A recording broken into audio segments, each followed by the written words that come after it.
y estamos con nuestros compañeros de Noticias RCN, no pasó desapercibida la ausencia del alcalde de Cartagena y del alcalde de Barranquilla. ¿Qué pasó? Pues el alcalde Char no lo acompaña porque pues me imagino que él ya sabe que le van a echar vainazos, como en efecto ocurrió ayer y como ocurre en todos los discursos del presidente en Barranquilla. Los Char siempre salen a bailar, tiene una especie de obsesión o fijación con ese apellido. En el caso del alcalde de UMEC, no fue al discurso en Cartagena por la manera como intervinieron la S de Salud Distrital, que a su juicio fue a la brava, causando un grave perjuicio a los habitantes de Cartagena por parte de la Superintendencia de Salud.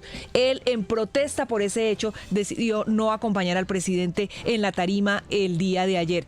En todo caso, los discursos, pues sí fueron escuchados por los mandatarios locales, como por todos los colombianos, y quedan muy preocupados con esta radicalización, con la agresividad del jefe de Estado, con este tono que el jefe de Estado está imponiendo de frente al 2025. Muy preocupados. Solamente el alcalde Verano de la Rosa acompañó al presidente Gustavo Petro en la tarima en Barranquilla. Ayer, pues iban a hablar sobre energía supuestamente, entonces era de interés, pero los otros mandatarios locales no lo acompañaron y yo creo que cada vez más no van a estar ahí presentes porque dicen, bueno, además, si voy a ser víctima de insultos, mejor no voy. Los ataca, los ofende.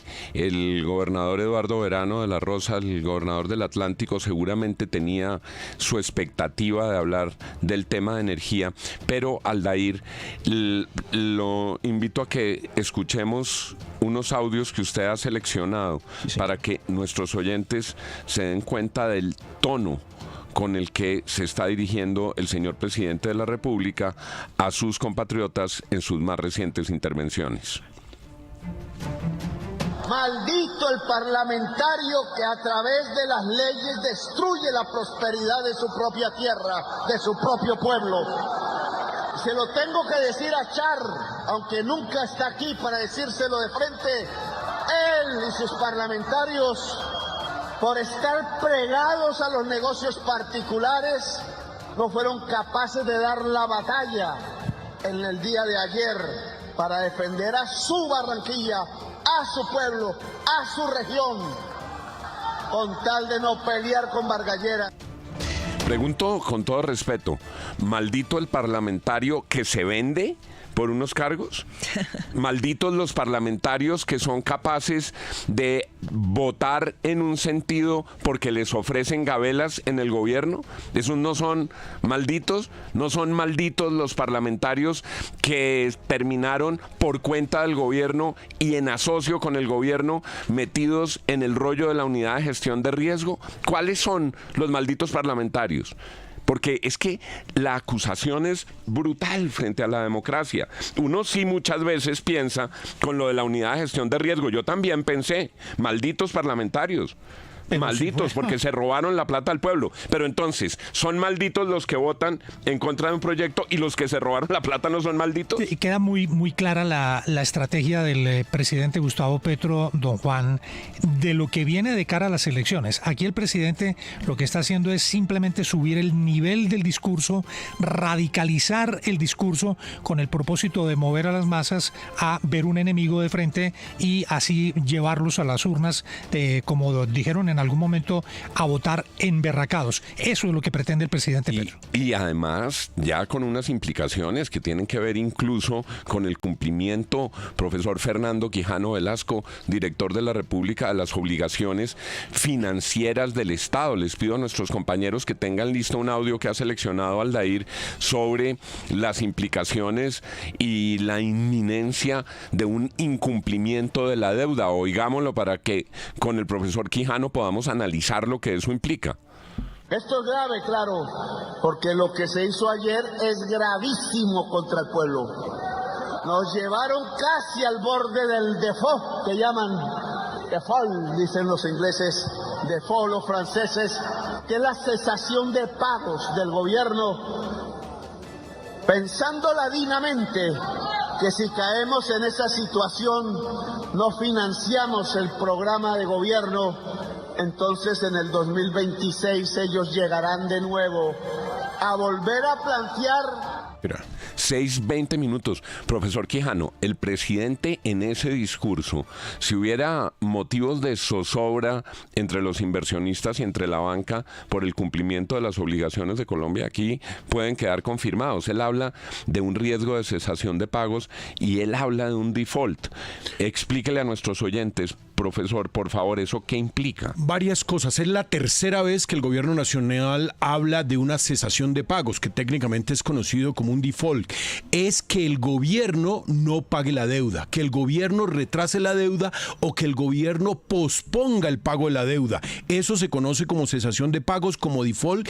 Ya Bonilla lo había manifestado y lo salió a aclarar rápidamente. El presidente es la segunda vez que lo menciona durante su administración y esto es muy grave. ¿Por qué? Porque envía un mensaje totalmente errado a los mercados internacionales, a las firmas calificadoras de riesgo y a la banca multilateral. Recordemos que el gobierno tiene que entrar a hacer un recorte del presupuesto.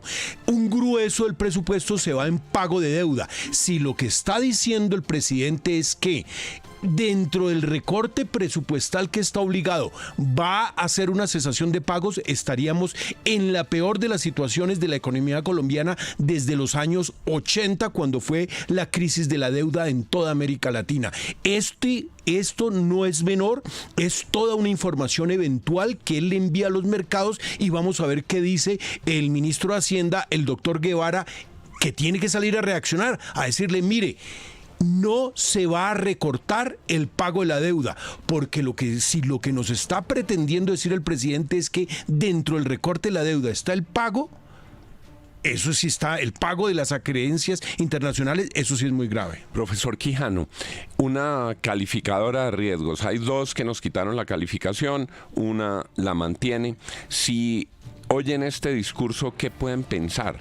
¿Cómo puede eso afectar su postura frente a Colombia? Automáticamente Colombia perdería en las tres calificadoras de riesgo tradicional el grado de inversión, nuestros bonos empezarían a coquetear con los bonos basura y Colombia no tendría financiamiento. En este momento la deuda colombiana está más o menos en el 49-50% del Producto Interno Bruto. El presupuesto tiene ya definido que va a pagar la deuda. Si lo que está diciendo el presidente es que no honrará estos compromisos internacionales, se nos viene un 2025 sin plata de presupuesto y sin financiamiento internacional y con una pésima calificación de la deuda colombiana. Porque lo que parece, profe, altamente inconveniente es mezclarle apreciaciones de hondo calado macroeconómico a un discurso popular en una plaza pública, a una arenga, porque las señales pueden tener un efecto altamente costoso para la vida colombiana. El problema es que mezclamos Matarife, mezclamos el amor, mezclamos toda esta cantidad de cosas y mezclamos un mensaje, una información eventual sobre manejo de deuda. Cosas muy graves que yo sí creo que en el fragor de un discurso populista estamos mezclando cosas que le pueden hacer mucho daño a la economía. Sí, es sumamente grave lo que advierte el profesor Quijano, de dónde va a echar mano el gobierno para tapar ese hueco. Ese es uno, el de si vamos para allá y es que no vamos a pagar la deuda y se declara en default el país. Y el otro es la amenaza que le ha lanzado el presidente Petro en ese mismo discurso a los congresistas que votaron en contra de la reforma tributaria, es decir, a los que hundieron la reforma tributaria. La amenaza es esas subregiones a las que les vamos a quitar el presupuesto y es donde no se va a poder aplicar los proyectos que tenía el gobierno contemplado. Y una camorra particular y personal, Aldair, íbamos para allá contra el ex vicepresidente Germán Vargas Lleras y el alcalde Char. En efecto, sí señor, le envió fuertes mensajes al ex vicepresidente Germán Vargas Lleras y también al alcalde de Barranquilla, que como ya lo dijo Darcy, no estaba presente a la hora precisamente de este acto. Básicamente lo que ha dicho el presidente Gustavo Petro es que le han puesto bozal a los congresistas de la bancada Caribe para que voten en contra del pueblo y para que beneficien a algunos negocios particulares. Se acabó.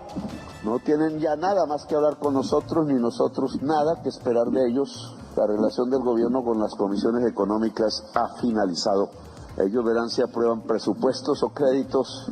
Ya veremos cómo nos defendemos, pero que mi labor sea, ministro, Caminar y caminar, presidente caminante, así llegue tarde por caminar, a todos los lugares del país, inaugurando sedes y espacios de la educación humana para la juventud de Colombia.